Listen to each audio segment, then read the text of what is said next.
Welcome to A Scottish Ghost Story, A Day, Series 1, Castle Ghosts, brought to you by bagtownclans.com, the podcast that delves into Scotland's most captivating and chilling tales.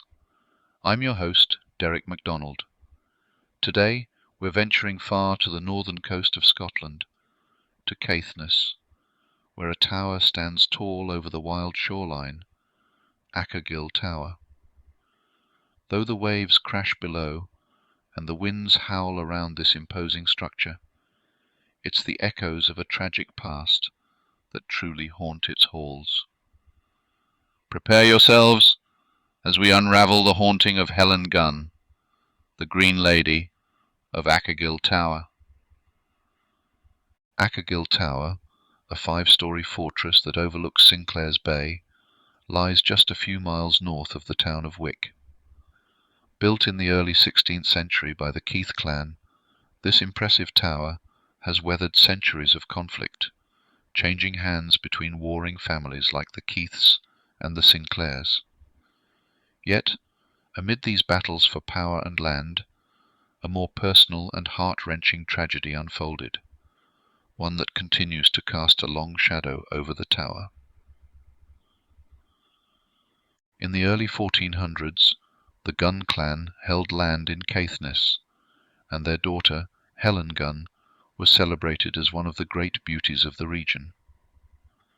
Helen's life, however, took a dark turn when she caught the eye of Dugald Keith, the Laird of Ackergill Tower.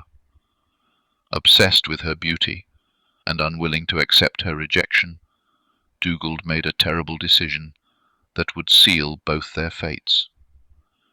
On the eve of her wedding to her beloved cousin, Alexander Gunn, Dugald Keith launched a surprise attack on Helen's home. The Gunns were caught off guard, and in the chaos, Dugald kidnapped Helen and brought her to Ackergill Tower. There, he imprisoned her, attempting to force his unwanted advances upon her. Desperate to escape the horror of her captivity, Helen saw only one way out. Legend tells us that one fateful night, Helen made her way to the top of Ackergill Tower.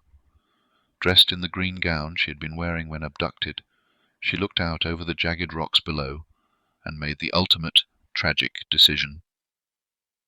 Rather than submit to Dugald Keith's brutal desires, she flung herself from the tower, plummeting to her death on the rocks.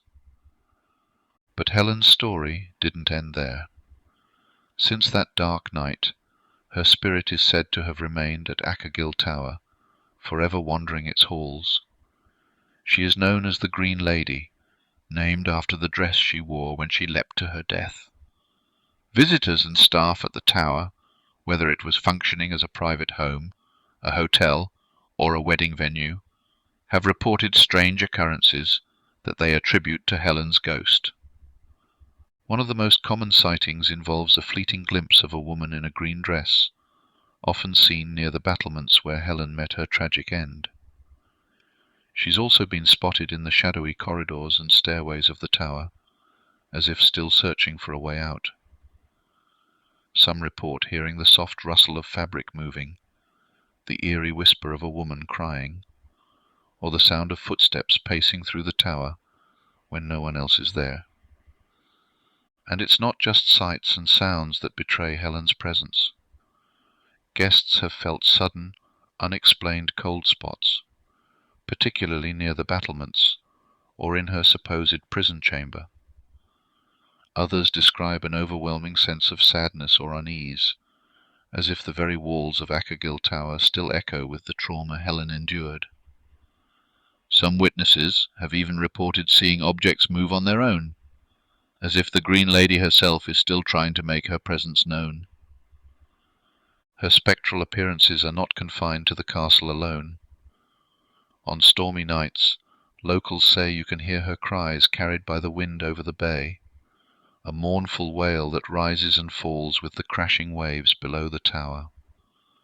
Her tragic leap has forever bound her spirit to this place, a haunting reminder of the violence and despair that once gripped these stones.